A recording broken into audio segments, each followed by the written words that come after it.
1. This happened several years ago, and I'm fine with the way things are now, so no advice needed unless you feel I'm in the wrong here and can repair things in a way that won't result in World War III. So, the bride. Let's call her Lots because she's got lots of everything. Personality, emotional issues, problems with friends and family. And I met in high school. She befriended me on the first day in a new school. I'm very non-confrontational, as in I've historically sacrificed setting and holding appropriate boundaries in order to avoid a fight. But I notice quickly that she is nosy and starts fights with people about shit that's not really her business pretty often. Boyfriends and friends stealing are the top 2 causes. We get through high school with a much smaller friend group than we started with because she fights with a whole bunch of people. But I think it'll never happen to me because we're such great friends, right? Wrong. I date the wrong guy in college and she dumps me, like badly, weeks of harassing texts and emails about how disgusted she is by my choice of guy. How I'm a terrible friend because I didn't tell her everything about my relationship. How I'm going to end up miserable with him. I said some mean things back because, while I'm never one to start a fight, I'm great at ending one. Keep in mind, this is not someone she knows well personally. I went to college 3 hours away, and she stayed home, and she's only interacted with him when I brought him home for visits. A year goes by and we rekindle our friendship. Agree that we'll never fight over such dumb shit again. Lutz has been with the same guy for many years and hoping to get engaged within a few months. Instead, my boyfriend, the one she hated, but has now accepted, proposes. She flips. Says I stole her wedding date, she's not engaged. Ugh! And ghosts me for another year and a half. One day I'm in the bathroom at work. Not a relevant detail, but I'm setting the scene. And I get a text from a vaguely familiar number that's not programmed into my phone. It's Lots. When I have to, I delete people fully from my life because having reminders gives me anxiety. Her longtime boyfriend cheated, and she dumped him and moved away. But she is considering getting back together with him and needs my advice. I am the only person she can talk to about this, even though we haven't spoken since before the Obama administration. Thanks, Obama. We need to talk, and I encourage her to do what she feels is right. I even visit her in her new state. She eventually reconciles with him and moves home. I get pregnant and have my first baby. She is hugely excited and supportive. She spends more time with me and my kid in the first 6 months than my siblings do. Finally, her boyfriend proposes, 3 full years after she dropped me over the stolen wedding date. I'm ecstatic. We are on the phone screaming 5 minutes after he pops a question. Interjection. You should know that in all the years I've known Lots and her boyfriend, she's always spoken badly of his family. I met one of his brothers, whom I'll call Shark, because all I remembered about him for years was that he had pretty sharp-looking teeth. Once during college. But I just kind of took her word for it that they were trashy, obnoxious, and less than ideal future in-laws. In hindsight, I should have considered the source, but I was also dumb enough to believe that we weren't going to fight again, so I guess you should consider the source too. So Lot starts planning her wedding, and it's a certified big deal, because they've been together so long and most of our peers are already married to people they've dated for far shorter. She wants everyone to be super excited and involved, and for the most part we are. She originally is only going to have family as bridesmaids, but a few months later she asks me as well because she knows I'm great at planning under stress and problem solving, and that I'll be able to help her handle her future mother-in-law, who has supposedly been characteristically difficult. Besides this, she starts complaining more and more about her future brother-in-law, whom I vaguely remember as Shark. Apparently, he had a baby with and got engaged to his girlfriend before Lots and her fiancé, which to her is a mortal sin because Shark is younger than the future Mr. Lots, and younger siblings are never supposed to do anything first. Also, she says he's competitive and constantly trying to outdo her fiancé. However, he is the future Mr. Lot's closest sibling, so he is the best man. Now I'm a bridesmaid. In addition to fielding complaints about future mother-in-law and Shark, I'm consulted every single day about everything from chair covers to bolero jackets to cigar stations. I love this shit, so I'm all over it. Since this is a big deal, there are also several dozen pre-wedding events, starting a year from the actual date. She's the happiest I've ever seen her, and so hyper-focused on wedding planning that we actually don't talk much about what's going on in my life. Another interjection. This is not really her fault. I'm a very private person and play my cards very close to the chest, especially when discussing my problems could affect their outcome. Shortly after I was asked to be a bridesmaid, I separated from my then husband. Plot twist, she was right, it didn't work out. I told her a few weeks later, but didn't really discuss it with her or anyone else because I was still figuring out what I was going to do with myself and my baby. The spring before the wedding, I'm a single mom trying to make it in the world, and the bridal party starts convening for the final countdown and preparatory events. Strangely, Shark has taken over a significant chunk of the wedding planning. And Lutz tells me that this is because he dumped his girlfriend and has lots of extra time on his hands. Because he has a very high-paying job and nobody to spoil but his kid, he is also dropping huge wads of cash on their wedding as well, which is why she's also ceased complaining about him recently. It makes sense to mention now that he is a very good-looking guy with a really aloof personality. However, Lutz is now doing everything in her power to make him seem objectively like a douchebag whenever he comes up in conversation. He's a player. He's a frivolous spender. Ha! His kid is a brat, etc. In no uncertain terms, she tells me that he will make a play for me because he makes a play for everyone, and that she will be pissed if we hook up because at this point we've ended up chatting at events since our kids are the same age. We've recently gone through breakups, etc. You see where this is going. Well, dear listener, as you can probably predict, I did not heed the warnings. After my divorce, I was over relationships and just wanted to chill with someone who understood that I had to prioritize my kid. Also, a girl has needs and he was hot and mysterious. Whew! Shark and I start meeting up after pre-wedding events. And over the course of a few weeks, several of the groomsmen and future Mr. Lutz figure it out. We're having a good time. And I feel like myself after years of being married to someone who sucked. And months of futile, touchy-feely marriage therapy. In fact, Shark and I were gelling, and it turns out he's a pretty great guy. Most of what Lutz told me about him and his family is not true, but I know her, and I can see what it is that bothers her about him. They don't line up with her fantasy of the perfect wedding and marriage, where she is the center of attention at all times. They have a lot of their own stuff going on, and like I said, the first grandchild and first engagement had already happened for Shark. I get it, but I don't agree with it. Anyway.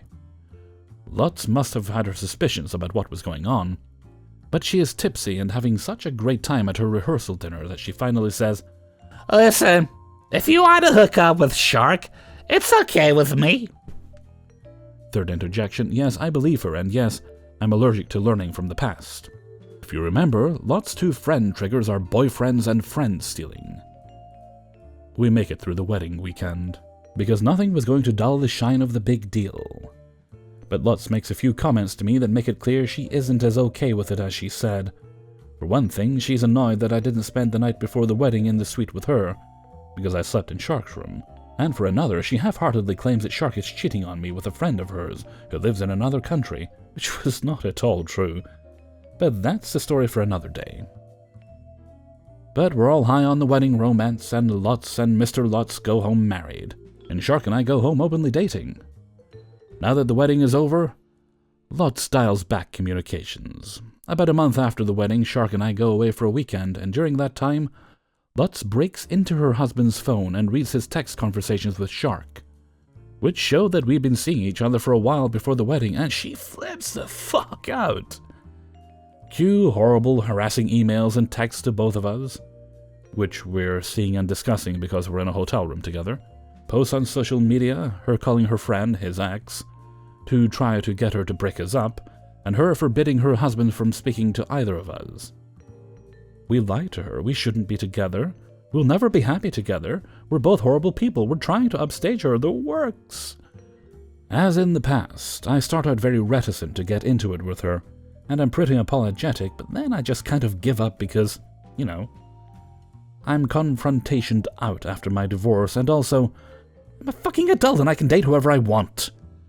Shark never liked Lutz and is happy to blow her off, but tries to salvage things with his brother. Like me, Lutz cuts people off completely, but unlike me, She is super public about it.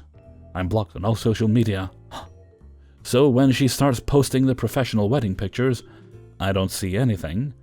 But then texts start rolling in because Lots has had me photoshopped out of all the pictures.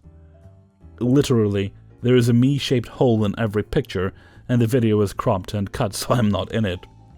Shark has escaped his fate, partially because his mom would have killed Lots if she deleted him too, and probably because he paid for the photo package for them in advance. There's nothing to do but laugh. We've been friends, on and off, for like 15 years at this point. In fact, I'm one of the only friends she's had for that long, because she's cut everyone else off. And she's so mad that I slept with her brother-in-law, after she said no without telling her, that she paid almost $1,000 extra, money she did not have, which is part of why Shark was contributing so much, to have me taken out of the pictures. 19 years later, we're all standing on a train platform. Joke. But actually, Shark and I got married, bought a house, started a business, and have a bunch of kids, like more than the average American family, but less than the average Mormon family. And Lot refuses to even be in the same room with us for holidays. We decided not to invite her to our wedding because it was a super tiny event shortly after she blew up at us. And we didn't want her to ruin the day, so when she found out that we invited her husband, Shark's brother, she sent me a profanity-laced email. I didn't know you could block people on Gmail at that point. And that's the last I ever heard from her because I ripped her a new asshole from neck to ankles.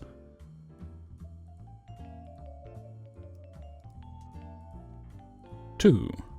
Let's shame the bride that made me quit what I love. So to start off, I'm a wedding coordinator and boy do I have a doozy for you all. So I did a budget wedding in the small town I was a coordinator in. I was enlisted to do centerpieces and basically run the day of. I get there the day before and my client, let's call her Sam, had literally nothing except for a few pieces. I asked her for her wedding party lineup for the reception and pre-session, and had to actually get it from the DJ because she refused to give it to me. She said she ordered tablecloths for the reception tables but actually didn't. Me and the groomsmen actually went and got table covers from Dollar Tree. She booked a caterer from the local high school but gave them no details and didn't give me the information after asking for it for months until the day before, and I called to confirm everything. I also had to confirm with the DJ the time he was supposed to be there, as he was not told this. Neither was I, again, after months of asking until the day before. She told me he had to be there at 10:30 the day of, but then called the DJ after I did and told him to be there at 9:30, making me an hour late to let him in the reception hall. So the day of, I get to the reception hall and let the DJ in at 10:30. Wedding was at the church at 11:30, the bride was late, her makeup artist was also late and ended up doing her makeup at the church. She changed the lineup of the wedding party last minute the night before without letting me know, so I ended up lining them up wrong. Even the wedding party had no clue about the change, as she didn't tell anyone until literally the moment of. She also played Jeopardy time music as a music fill-in before she walked down the aisle. Ceremony goes off without a hitch afterwards. Cute ceremony, I will admit that.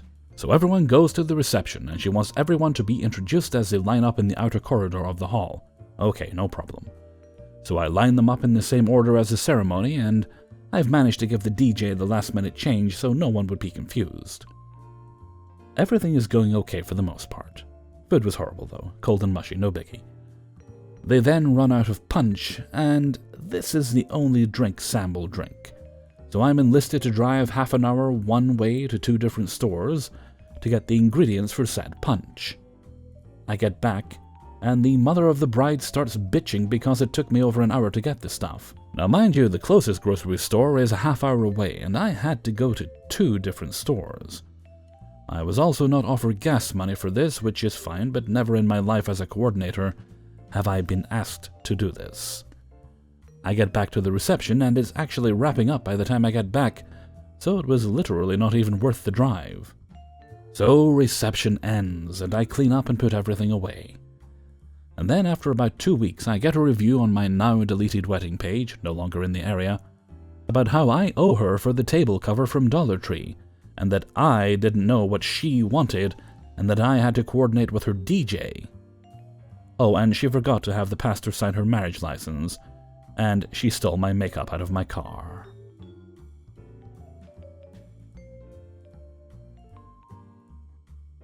3. I used to work at a mid-range suit store chain as the formal wear manager, and as such I was in charge of everything weddings in our store. As you can guess, there were plenty of rude and frazzled couples. This one couple took the cake, however.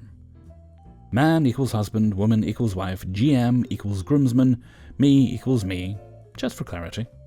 Husband and wife come into our store and I greet them. They told me that they had been in another one of our stores and had an awful experience, and they had to redo all their planning. The store they were talking about was honestly awful, and even we knew it, so I apologized for them and said we'd do our best to make it up to them. They ended up picking out a lovely grey custom shirt and some rental pants, shoes and ties. I warned them that they would need to make sure all their groomsmen got fitted ASAP because the custom shirts took extra time to be shipped to our store. They thanked me, and we were all laughing and chatting, and I thought it went really well. Cut to about 2 months before the wedding, when I was checking to make sure all the groomsmen got fitted. I noticed GM hadn't been fitted, and I immediately called the groom, because we needed a month minimum for shipping. "Hello, I'm calling from the suit store, and I just wanted to let you know that GM hasn't been fitted yet. Is there any chance you could send him to his nearest store to get fitted?" "Yeah, sure, I'll let him know. Thanks." A week later I noticed that this guy still hadn't been fitted. This time when I called the groom, I asked for GM's contact information so I could get in touch with him directly. Then I called and emailed him. He called back and agreed to get fitted as soon as he could, and even asked if there was an option if he couldn't make it to a store, as the closest one to him was about an hour's drive away. I explained everything to him, and he said he'd get fitted that week. As the wedding grew closer, I was calling every couple of days reminding the groom that he needed to get fitted, or there would be nothing we could do. Finally, I called him to break the news. The deadline was up, and we couldn't get the shirt on time anymore. The man was furious with GM, said he would have a word with this guy, and asked if there were any other options. I said we still needed measurements to find a shirt that would look similar in store, and he said he'd get them. About 2 weeks before the wedding, he gave me the measurements, and I found a couple of shirts in our store that might work. 2 days before the wedding, the man and woman came in to pick up all the rental items and their custom shirts. I retrieved the items and then pulled out the options for GM. So we have a couple options for shirts for GM. I think this one is closest to the custom one. What do you mean options? Where the hell is this custom shirt? I am utterly confused, as I'd assumed she knew about the problem.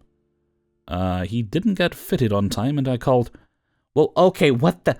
I've had it with this company. First the other store messes up our order and we have to start over, and then you drop the ball. How are you going to fix this? We're getting married in 2 effing days. And you don't have his shirt? Meanwhile, the man is just letting me take his fiancée's anger and looking sheepish. I'm stammering and trying to calm her down. Unfortunately, I'm not the quickest with words when people yell at me. My boss, seeing the commotion, comes over to help. What is going on? She didn't order the custom shirt we are paying a lot of money for and messed our wedding up. I want a discount on everything for the wedding. We set this up months ago. My boss points to the man. She's called him multiple times over the past months to get this sorted out. GM didn't get fitted on time. We're sorry, and I know it sucks, but here's your options. The woman whips around to him. He starts stammering, and she turns back to us. Unbelievable! She stomps over to the fitting rooms with him, and while he's trying on his shirt, she is on the phone with someone, spouting about our poor service and blaming me for all the problems. They ended up picking out the shirt I suggested for GM, and then leaving the store, muttering all the way. I was told that they came in the next day to pick out ties and were just as rude. It was sad, because they were super nice during the consultation, but it turned south so quickly. I have so many other stories because of weddings, snobs, and semi-expensive men's clothing. 4. Key, Dad, my dad, Mom, my mom, Dee, my dad's dad, and the entitled grandpa. MD, my mom's dad. On my dad's side of the family, there are firm believers in only having the abstinence talk, and are pro-life. They never wanted children to learn about birth control or condoms, or anything having to do with safe sex. Abortions, even if it was to save their lives, was so off the table. So, it's no wonder that I have a lot of aunts and uncles, as well as a lot of cousins. Alarmingly a lot. Dee believed that if a school-going young man knocks up a school-going woman, They are to drop out right away, get married long before the mother starts to show, and start a life together. Getting jobs and raising a family doesn't matter if either one is college-bound, or how close it is for them finishing their education. They had to drop out and raise the kid. The sooner they get money together, the better they can take care of the kid. He thought that people who have kids in high school are too damn dumb to stay in high school, and that he did not want that stupidity to spread to the other kids. Well, sure enough, my dad and my mom, high school sweethearts, found out that they were going to have me 2 months before graduation. Mom told MD right away, though, because they don't keep this sort of thing to themselves, and they talked it over with Dad about what his options are. MD admitted that he wasn't happy that this happened, he was upset, and for a while disappointed with Mom about this. However, he would help her and support them however he could. Dad did not want to tell Dee Dee about me until after they graduate, because he knew his father would try and get him out of school and into a job. Dad had a part-time job and was saving up money, but he at least wanted a high school diploma, so he can try to get a better paying job later. Well, MD convinced Dad to talk to his father about this, the sooner the better, and since Dad was 18, his dad shouldn't be able to pull him out of high school without his permission. MD and Mom were with Dad when he told Dee Dee about the pregnancy, though, because they knew a man like Dee Dee was probably not going to listen to reason. They were right. Dee Dee immediately told Dad to quit school, marry my mother right away, and get a job. It didn't matter that they were 2 months away from graduation. He wanted them to drop out now. He did not want a bastard child, even though my folks said that they would marry that summer long before I was born. Dee Dee just told them that the sooner they get jobs, the more money they can have when I'm born, and less likely to be beggars on the street because he refuses to give them a dime. That's when MD spoke up. If my daughter decides to keep the child, and if she wants to marry your son, I will not allow her to marry him if he's a high school dropout. What do you mean, if? If she wants to put the child up for adoption, or if she wants to abort, that's up to her. And Mom, Dad, and MD would give a loud sigh whenever they got to this part of the story, and they sounded so exhausted as well. They tell me that Dee Dee went on a damn rant about how evil Mom would be if she terminated the pregnancy, and God would condemn her for giving up the child for adoption. Still, they waited it out. When he was done, MD spoke again. My daughter will not marry a high school dropout, and she will not drop out of high school herself, either accept that or stay out of their lives. He turned to my dad. If you want to get out of here, I can fix up a space for you at our place. Dad told me how Dee Dee looked like a grape with how angry he was. He kicked Dad out and didn't speak to him for 2 weeks. The next time Dad saw him was when Dee Dee was at the school trying to convince them to kick my dad out. My dad was called to the office and was honest with the principal and vice principal. Since Dad was 18, Dee Dee couldn't get my dad kicked out. I just realized I never stated where my grandmother was all this time. She was there. She was just as upset with my parents as Dee Dee. However, after not talking to them until 2 weeks before they graduated, she realized she wanted to be a part of their and my lives. She convinced Dee Dee to stop trying to get my parents out of high school and help her plan a summer wedding. Well, Dee Dee calmed down for the most part and made up with my folks. He was there at their graduation and tried to plan for the wedding right after. My folks didn't get married until close to the end of July, though.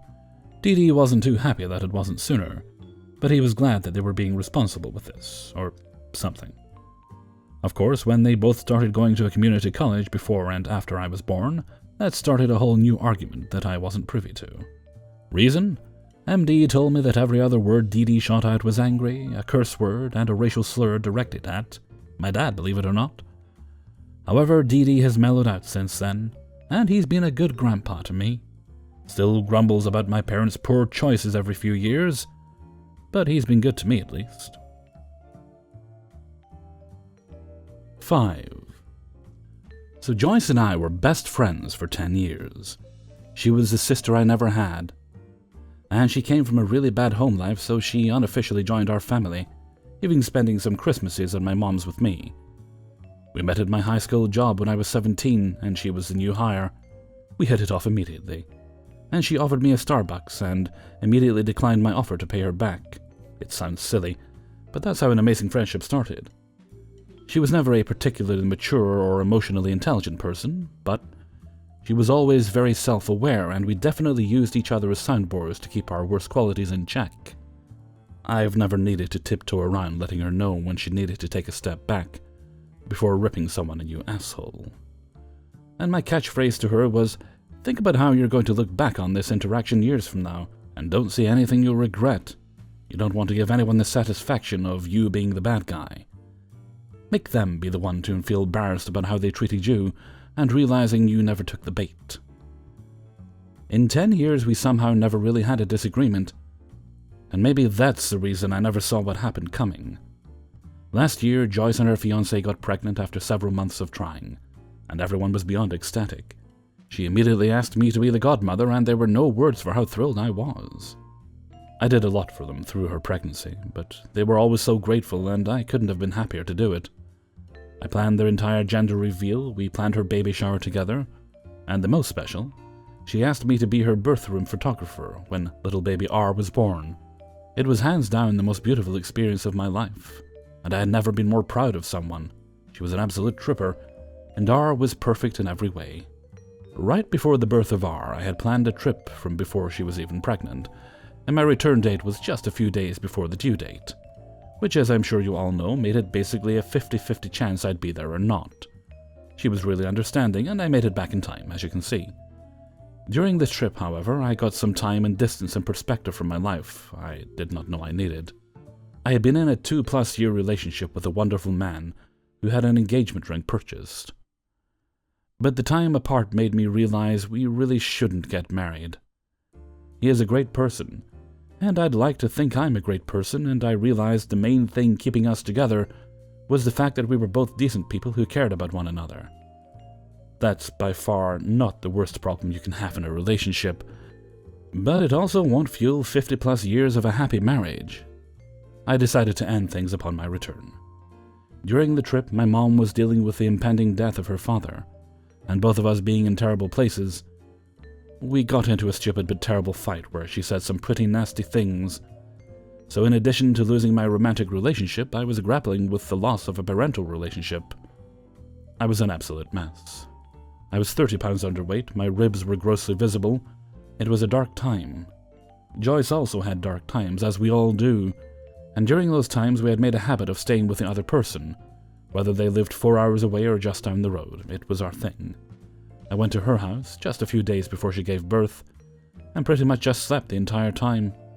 I was jet-lagged by 15 hours, so that had more to do with it than a depression, but they were both variables. We vegged, and eventually I went back home after a couple of days of decompression. She gave birth, things were good. After a few months, her and her fiancé started looking toward their wedding. They chose a date in early 2020. She had already asked me to be her maid of dishonor pre-pregnancy, but now the excitement was in full swing.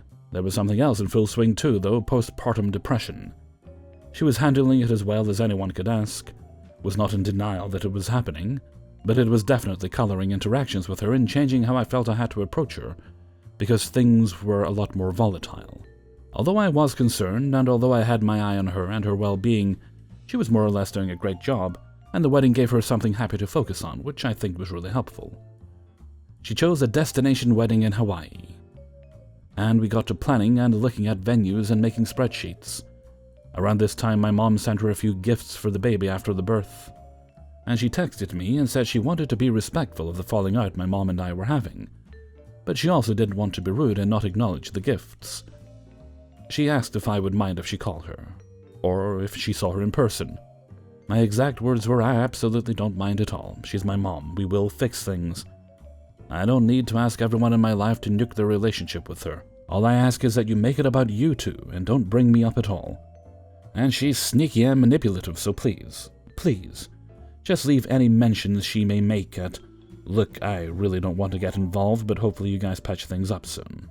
She immediately agreed and emphasized, of course, she would never cross that line.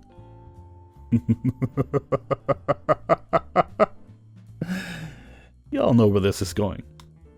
The months go by, April to July, and in this time I've still heard nothing from my mom. I've decided at this point there's nothing tying me to the area, no parents, no relationships. I'm ready for a fresh start. I make plans to move within the next 12 months. I don't want to be impulsive, and I owned a home I needed to rent out, so the smartest decision felt like it was best to take my time. Also, I didn't want to just move, I wanted to backpack long-term around the world. I had a plan, and I worked to start setting it in motion over the next year. In this time, I also started dating someone casually, except it was a woman named Rose, and that was a big change in my life. I had always known, thought I was bisexual, so this part of myself wasn't new or uncomfortable to me. But I had never actually dated a woman, and what I really didn't expect was how much it snapped everything into focus for me. There was a very specific reason my ex-boyfriend and I had not worked out. She was moving at the end of the year for a scheduled work relocation, so it really worked out perfectly that our expectations were both completely casual. Now, while chatting with Joyce about wedding planning, I mentioned something about flying in for her wedding, and if I wonder where I'll be, etc. She knows about the move, I've told her about it, but her reaction is, "Wait, that's after the wedding though, right?" I'm confused. No, the wedding is 2 years away. She is clearly frazzled. But I change the subject, and we move along with other discussions. A few days later, she sends me a lengthy text saying she wanted to be sensitive because she knows I'm going through a hard time, but basically asks how I expect to be maid of honor if I don't even live in town. And that this issue was really bothering her and was the main reason she had not formally asked me to be her maid of honor. How could I possibly help plan the wedding from so far away? I'm totally confused because first, I didn't know there was a formal asking, and was pretty friggin' sure it was a done deal already, and it had been. I knew she was just backtracking, and just responded with lots of best friends or one another's maids of honor while living in different places, and I don't really think it will impact planning much. Also, the wedding is in Hawaii, so isn't everyone, including you, planning from a distance? I did not point that out, and intended to say I would respect whatever choice she thought was best, and that I was just excited to see her get married no matter what titles were. I explicitly asked if she expected me to put my life on hold for 2 years. Jobs, moves, everything. She basically says if I want to be her maid of honor, then yes. She asks if I'll be flying out for the wedding in early 2020, and the bachelorette party. I tell her of course. I wouldn't miss it for the world. She then drops, "No, the bachelorette party is in Vegas summer of 2019. I had not heard any of this, and I'm trying to tiptoe. But I try to put it on perspective for her and tell her, completely truthfully, Joyce, even if I didn't move, I could not afford the money to take the PTO for 2 separate vacations 6 months apart. Even if I lived here. I really don't see myself making both. But I promise you I would not miss your wedding for the world, and I'll help plan absolutely everything, even if I can't personally attend." She totally snaps and asks me what's the point in having a maid of honor who couldn't even come to any wedding events like her engagement shower and bachelorette party. I'm taken aback because to me the point is that she's my best friend and I'm the godmother to her child and we love one another. But I respond that I love her. I would be honored to be her maid of honor no matter what she decided. I would help with anything she needed help with. But if she wanted to ask someone else, it was her wedding and I would respect that and there would be no hard feelings. She texted me a few days later saying she asked her cousin to be her maid of honor and sent me this gushy text saying she just knew it would be better for me since I had so much going on. So that way I didn't have to worry about anything at all, and honestly, my feelings were pretty hurt. But I didn't think it was an unreasonable decision, and I had told her I was okay with it. I think you can be hurt about a decision you don't necessarily disagree with, so I just told her no worries and I was glad she was feeling better about everything. Then one day she posts a photo on Facebook that her and her fiancé eloped. She shares that they are still having their planned wedding, but it was just a legal decision to make life easier having just had their baby and bought a home. I totally agree with that decision, but I was honestly floored that not only was I not invited to be a witness, which I didn't feel entitled to by any means, I just really would have thought it, but that she hadn't even shared with me that they were doing it at all, and I found out through Facebook. Before I can text her anything, she texts me literally this: "Saw your mom today, just wanted to let you know." I'm fucking stunned. I mean, I did tell her it was okay, and it was okay. But that was 3+ months ago, so I felt like a heads up prior to it actually happening would have been the respectful thing to do. And then this text was just so rude.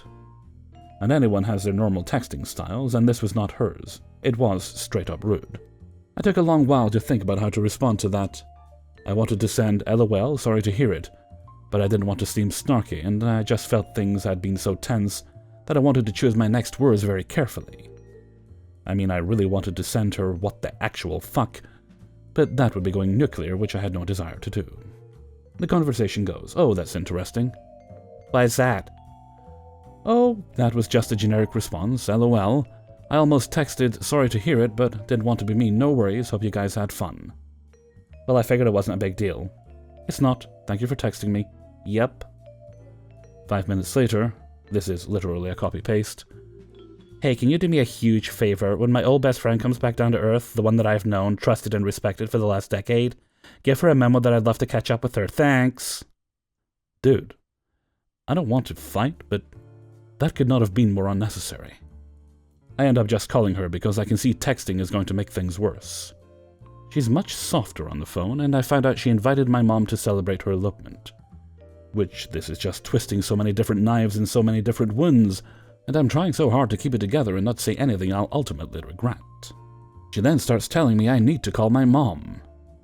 I called my mom 3 times over the course of weeks, and she was ignoring all of them and didn't even call me on my birthday.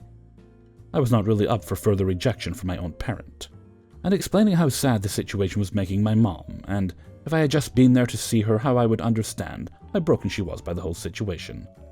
Stop. What?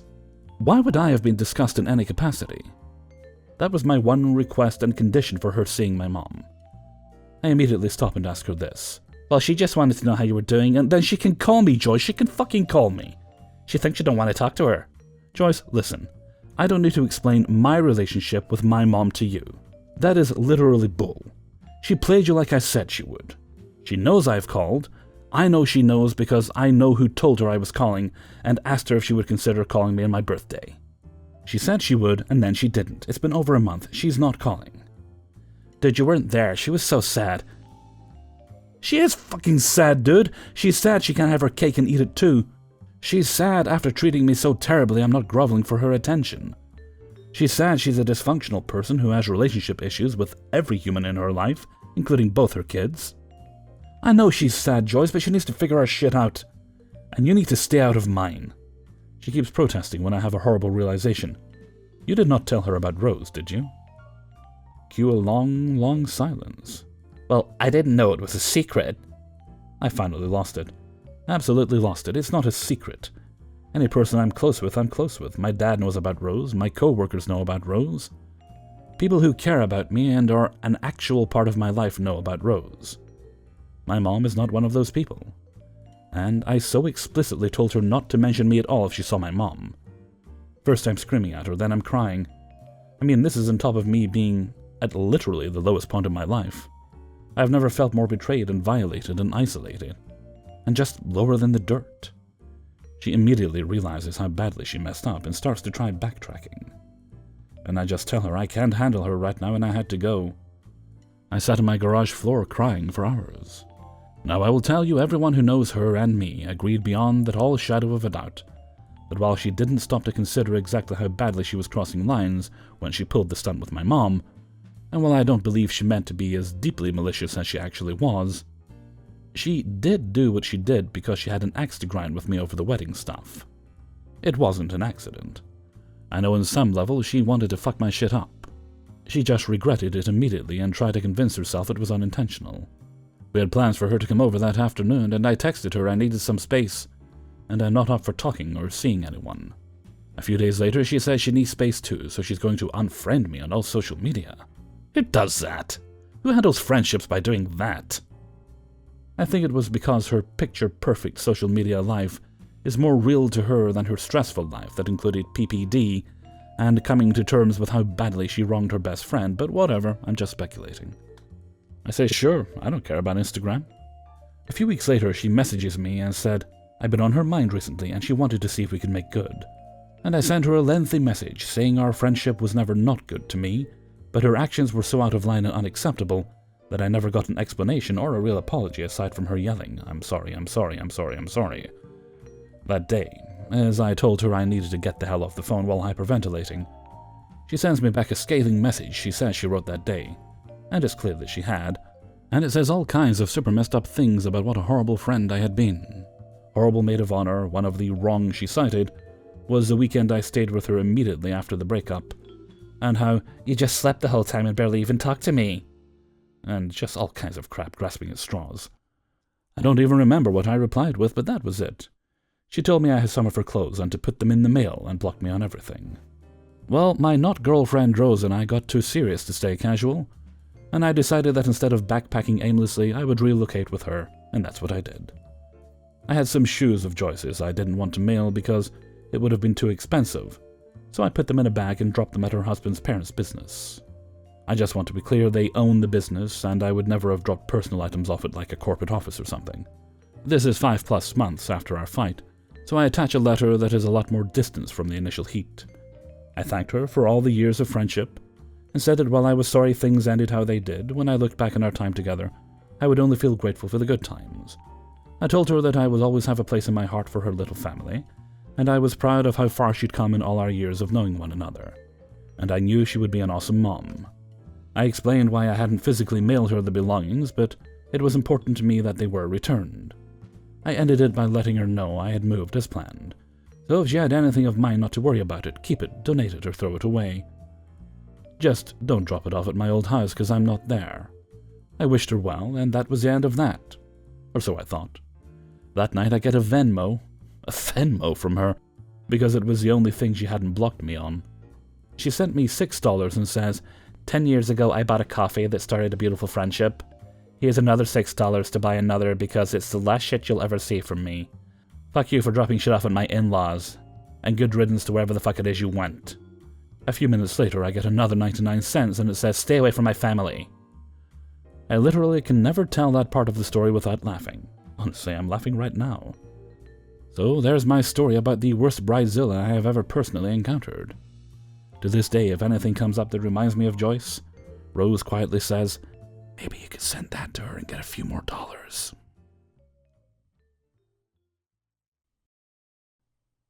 Hey everybody, Hellfreezer here, and thank you very much for listening to Stresses and Dresses, Wedding Hijinks, number 1, or possibly number only, who knows? We shall see. And thank you very much to everybody who allowed me to use their stories in this video. I've been working on this one for a while, was very happy to finally get it all finished and put together. I do hope you enjoyed it. I do believe I've picked this as, let's see, what day?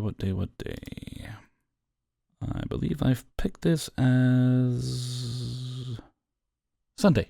Okay. I think we're having Idiots in the Wild on New Year's Day. Hopefully that is not a prediction of the year to come, but we'll see. I mean, look at these past few years. Idiots running the world everywhere. Okay, enough of that. I'm going to head off for now, so until next time, thank you very much for listening, and take very good care of yourselves.